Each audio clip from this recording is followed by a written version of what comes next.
What's up guys, this is TechnoViking23 coming to you today with a Warframe video, and today we're going to be revisiting the Ceres Junction boss fight against Trinity. I have a very popular video on this boss fight already, but right now I have a lot of people questioning some of the methods and also acting like this boss fight is impossible to win, saying things like the methods I showed in that video simply don't work, they can't beat this boss, it's impossible, that there's no way.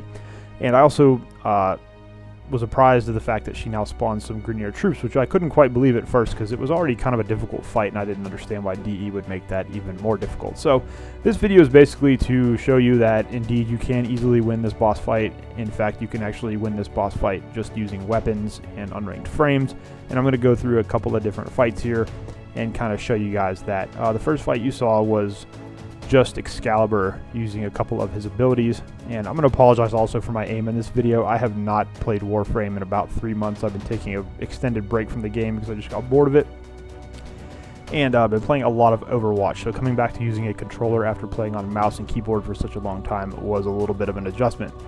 But in this current fight that's going on right now in the background, I use only the Bratton. The regular Bratton, I think it was like rank 20, doesn't have great mods on it. And a lot of people were complaining too that I had too good of mods on some of my stuff, so that's another reason I wanted to run through this video, and I'm also going to comment on that a little bit here. This boss fight actually does take place late enough in the game where you should already have a couple of really decent mods going on, especially for your weapons and for your Warframes. And one of the fights coming up, I'm going to use a completely unranked frame with unranked mods to kind of show you how you could still win this boss fight. But here we're just fighting her with Excalibur, only using the Bratton, staying at range, taking out the Grineer troops that she does spawn apparently now, which is kind of crazy, and then just taking her on from long distance.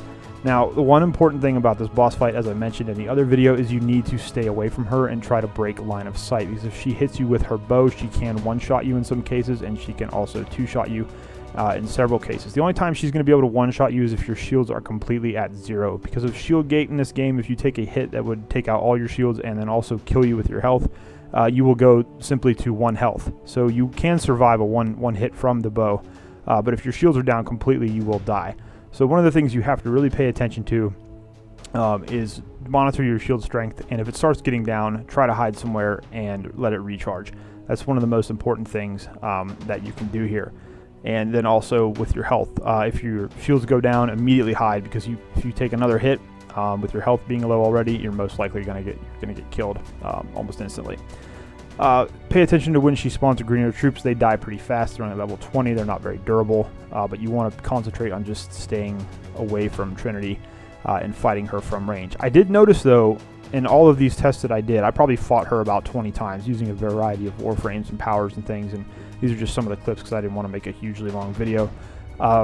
She doesn't seem to use Blessing anymore. I never saw her use Blessing at all. She doesn't recharge her health anymore, so she's actually a little bit easier to fight this time because you don't have to worry about her completely recharging back up to 100% and having to whittle her down again with damage. Now the fight we're going to see in the background here is the one that I wanted to use the most to kind of prove the point that this is not that difficult of a boss fight if you just do the right mechanics. I'm going to be using a completely unranked Rhino Prime here. The mods I put on him are also unranked. I think it's just pretty much the basic vitality, redirection, and I think steel armor. I can't remember the exact name of it. Like I said, I've been away from the game for quite some time. Also used in pretty much, I think it's a rank 7 Hex shotgun, which you should have crafted by the time you get to this point. A lot of the weapons I use in this video and most of the mods you should have acquired at some point reaching this junction fight, and if not, you need to just go out and grind some more until you can get some decent drops. But the Hex shotgun I use in this is actually a level 7, and it only has the point blank mod on it. So this is basically a complete noob build here with nothing fighting her. Now I'm going to say this, she does beat me the first time I try this. And it's mainly because I was kind of out in the open just being stupid. I wasn't paying attention. She knocked my shields down completely, and then she killed me with 1 hit because I wasn't paying attention to shield and health gate. So she does beat me the first time. However, I do come back, and I beat her pretty easily right after that. So if you do get killed, it's just a matter of realizing your mistakes, where you went wrong in the fight, and then just coming back and applying that knowledge to the rematch. Now one of the things here is try to use with these pillars on the side of the room as cover. Stay behind them as much as you can. Just stay out of range of her so she can't use her link ability as well. And like I said, just use cover. In this fight that comes afterwards, you can see my shields and health with Rhino are incredibly low to begin with because I didn't use any mods really on him. Anytime my shields get hit in this second fight, I immediately take cover and try to let them recharge. That way I don't have to worry about her ganking me with another hit right afterwards. And it's basically, just like I said in the Volt fight, using the Volt shield is just being patient, whittling her down, trying to use cover to my benefit, and just ultimately coming out victorious in the end. It actually felt really good to beat her this time because I was basically using nothing good at all in this fight. You know, I'm at the point with this character on Warframe that I can actually go in and use some pretty powerful mods and weapons and basically two-shot her in most of these fights, but decided not to do that. You can still do that with Excalibur, especially if you use his Exalted Blade and his Radial Blind. You can pretty much still easily beat her very quickly. The point of the last video is to use a lot of the starter frames, and you'll see Mag here again being used to basically trivialize this fight. It's very easy. If you have a regular Rhino that's built up to this point, you should be able to use Rhino Stomp and then melee her to death pretty quickly. But as you can see there, we defeated her with a completely unranked Warframe with a very low ranked hex shotgun with only 1 damage mod put into it. Now we're going to get into the fights with Mag. This first fight I'm using Mag and the Sobek shotgun, which again, if you're at this point in the game, you should have been able to craft this weapon. This is one of my favorite weapons actually in the game. It's a rapid fire shotgun with a very high ammo capacity, and you can see there just with basic mods I absolutely destroyed her.